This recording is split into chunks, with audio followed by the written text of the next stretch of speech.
For 30 years, I've told my kids, show me the 5 people you spend the most time with, and I'll show you a composite of who you're becoming. But what happens when the people you spend the most time with are on the job, part of the career, at the office? When a retirement or layoff or sale or transition hits, you lose more than a paycheck and a schedule. You may lose control of the room, the rhythm, the expertise, the introductions, the accountability, the network. Sometimes what looks like a motivational problem is really a proximity problem. I'm Garrick Francis. This is the Inheritance to Income podcast, where we help founders, leaders, and families prepare people and systems, not just assets, for what comes next. I'm your legacy advocate. Let's talk about it. After a career ends, whether by choice or by force, there's a relational gap. Relationships can remain while proximity disappears. You may still have your friends, but your daily proximity changes. Your old role supplied conversations and challenges, shared pressures, expertise, introductions, rhythm, even just the old water cooler talk that made you comfortable in what you were doing. And when that proximity disappears, you may not be lonely, but you may be disconnected from the life you're becoming, the life you had, kind of stuck in a valley. When that role ends, the calendar opens up, but the conversational environment may disappear. The development may disappear. And so we really want to think about what proximity really means. Proximity is closeness to the people and to the rooms, the questions, the examples that shape what feels possible, that shapes your learning, your development, your achievement.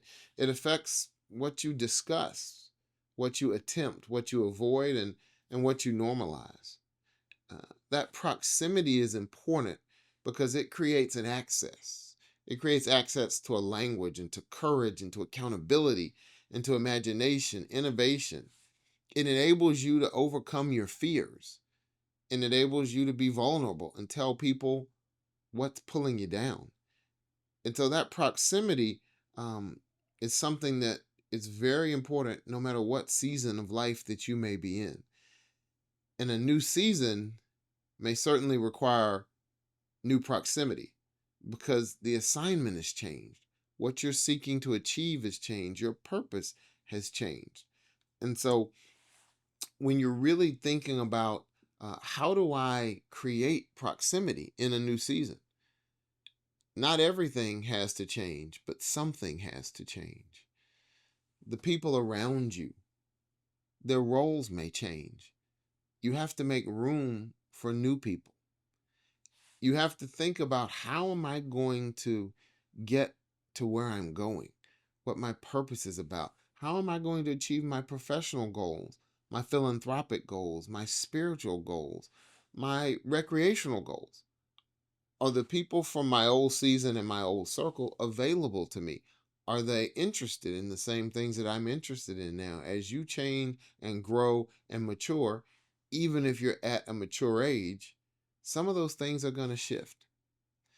In my case, a couple of years ago, when I transitioned out of my last position in the corporate world, uh, I wanted to find what was next. It took a while.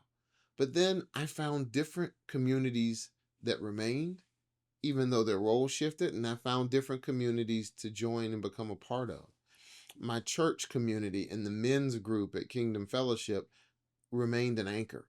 Faith and character, marriage ministry, it was a brotherhood that always asked, how you doing? How are things at home? How's your wife? How are your kids? It was about that personal emotional feeling and that emotional development. I still have my golf group. Right? We still have the Dub Cup every year, and we expand that group. And that group, it serves a different purpose. And so when I think about the various groups that I have become a part of, maybe they're instructive and helpful as you look forward. The golf group, sometimes they're the best business conversations, um, when you're just walking down the fairway or you're sitting in a cart talking. Sometimes it's a conversation about how's your new business going? What's the thing that's bothering you the most? What's catching you up the most? Can I help? The golf group that I participate in is full of entrepreneurs, some retirees, business people, accountants, people who have professional lives that can be of assistance to me on an informal or at some point a formal basis. You may have a recreational group that you turn to that still has some of those fundamental things you want and need. Your church group, again, provides you grounding and faith, service opportunities, perspective, purpose, reminders that your value is larger than what you produce and larger than what you left behind. It may give you an opportunity to find out what you want to step into next. A men's group or a women's group, people who you can ask about everything from marriage to family to health to elder care, to empty nesting, aging, character, purpose, what kind of person you're becoming. Those things remain important. You may decide you have some of those people already, or you may want to find some new folks to serve in those roles. I happen to be a member of Alpha Phi Alpha fraternity, and that group provides an opportunity for service. It provides brotherhood. It provides professional connections. It provides service and legacy and intergenerational responsibility. In my case, what was missing was the business groups, the entrepreneurial groups that I want to be a part of. And starting this podcast, I had to look for a group and an organization that could help me. I found the My Seven Figure Podcast community, a community of people who are inexperienced, just starting out podcasters to very experienced podcasters who are very successful, who have monetized their podcasts, who have taken their podcast to international heights. And so that's something that I was not familiar with. And the Social Proof Circle that I belong to, again, it's a business community of coaching and networking and interaction of people from all over the world. Those are the things that were missing in my circle, and I had to go out and find. But you want to honor the old circle. You want to preserve what still matters. Before looking to fill new rooms, ask what current relationships should be preserved when those roles change. Exchange personal numbers before you leave or before you retire. You may have only had the business phone if you want to continue that. Former colleagues can become real friendships if you build a relationship outside of work and outside of that institution. You may have things in common, whether it's your children or your exploits, your ideas, your interests. They can become mentors and advisors and peers, and they can remain extremely valuable if you stop assuming that that proximity will continue automatically and you become intentional about it. Schedule lunch before your farewell party or your final day. Create a recurring rhythm. Build a relationship outside of the institution so that you have a relationship that you may continue into your next season. The pre-retirement question becomes, which relationships am I assuming will continue just because they exist today? Which ones do I need to be intentional about preserving into the future? And so as you think about the decisions you're making in your next season, before asking who can help me start a business, ask what do I want to learn? What is it about me that needs some new roles? What is it about me and what I'm looking into, what I'm pursuing, who I'm becoming that needs some new assistance, some new mentors, some new peers, some new teachers? What do I want to learn? What experiences do I want to have? And what I want to become capable of next? The next circle that you develop should expose you to what you still have to learn. That could be languages, Spanish or French or another language. It could be skills, whether it's AI or technology, photography, writing, podcasting, public speaking, investing, health, golf, things that you want to do, music. You wanted to become a cook. And so you want to find out those things, whether it's your travel partners. You ask who's already living the life that I'm looking towards? Who's already learning? Who's practicing something that I want to understand? And how do I network my way? You've been doing it your whole career. How do I connect with those people as I move into that next season? You don't retire from curiosity. You don't withdraw your next chapter in life before it becomes a business model. You have to be curious about who is where I want to go. Who do I need to meet who can help me learn, not achieve, not monetize, who can help me learn in my next season so that I can continue to move forward. Then ask, what is it I want to build or to contribute or to serve? Um, Work may be part of that answer, but for a lot of people, they're done with the work. They're done with the building, the 9 to 5, the monetization. It's not the only answer. The next chapter may include life, family, service, health, faith, voluntarism. For some people, that next chapter is about entrepreneurship and consulting and board service and taking their skills to the next level. For some people, it's about teaching or ministry, writing or speaking, investing or media or some other role that I can't even imagine. That's when you need proximity to people who have already walked that road, people who have already been where you're trying to go. You can call that a coach or a mentor, but it's really someone who is an example to you. You look for people who understand the path, uh, not just people who talk about it, but people who understand it, people who have failed and achieved, people who are also able to teach, not just talk.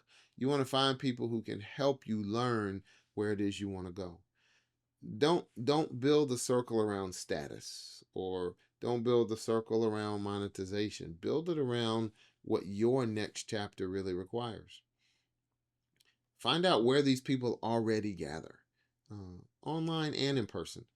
Recurring rooms matter more than just one time inspiration. You want to be able to show up and to provide your skills and abilities to the group you're in, and then you want to be able to receive from them and have people pour into you. That might be professional associations or alumni groups from your high school, your college, fraternities and sororities, churches, men's groups, civic organizations, chambers of commerce, industry groups, or universities. Maybe it's executive education. Maybe it's paid communities. Maybe it's specific communities, whether it be podcasting or investing, conferences or volunteer boards. You may pair it up with some of your travel. But online can introduce you, but as you well know from your career, in person deepens trust.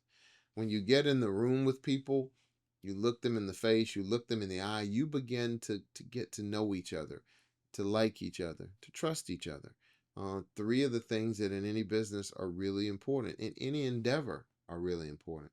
Your next chapter is not built entirely inside the comment sections or in Zoom squares or in a chat. That's not where you build relationship. The circle is tighter when it's in person.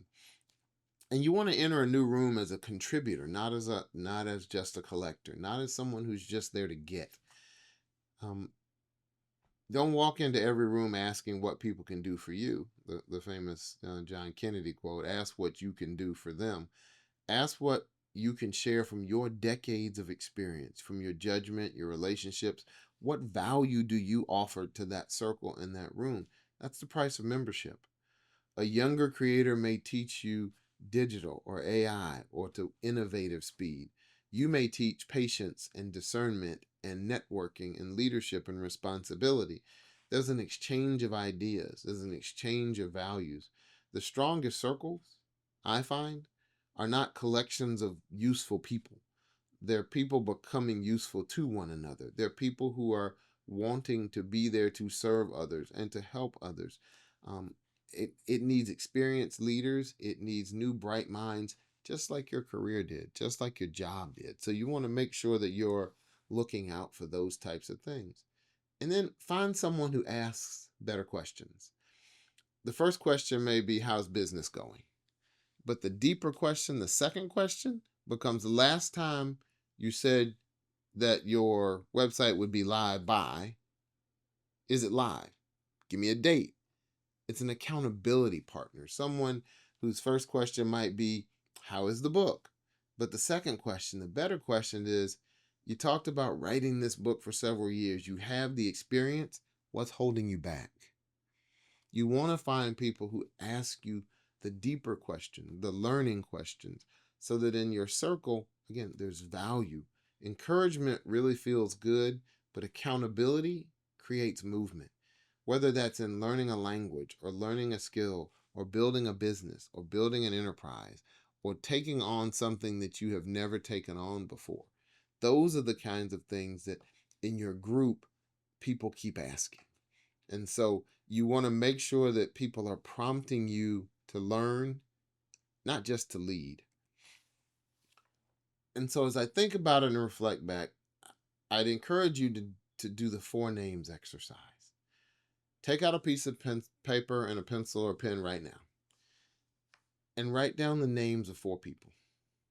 Someone who knows my history, someone who understands my future, someone who will hold me accountable, and someone I am responsible for helping. Which of the names came to you immediately? Which one took a little more time? Which one is completely blank? The blank one will tell you as you look to your next season something that a retirement plan, a financial plan could never do. Your next chapter doesn't just need a financial plan, it needs people. It needs people who are able to see you where you're going, to see you in that next role, in that next relationship. Those are the types of things as we look at our new season, new circle, how we form it. Again, it doesn't mean abandoning the old one. It means expanding who you are. It means making room for other people who can pour into your life and add value, and to whose lives you add value. We spend a lot of time planning what we'll do next. We should also ask who will be around us in our next season. Who will help us to get to our next level? Who'll understand the person we're becoming and help us get there? And so, if this episode has helped you, I hope you'll like and subscribe again. I hope that you'll take an opportunity to visit us at francislbp.com. Look at our legacy deployment reflection. It talks about how we want to give, live, and steward. And it talks about how we want to build that next circle. You should always seek to preserve what you should continue, but add people who understand your future. Your next chapter doesn't need a plan, it needs more people. So again, thank you for the time you've granted me. I do not ever take it lightly. Inheritance may begin by default, but it needs design. I'm Garrick Francis. New season, new circle. God bless.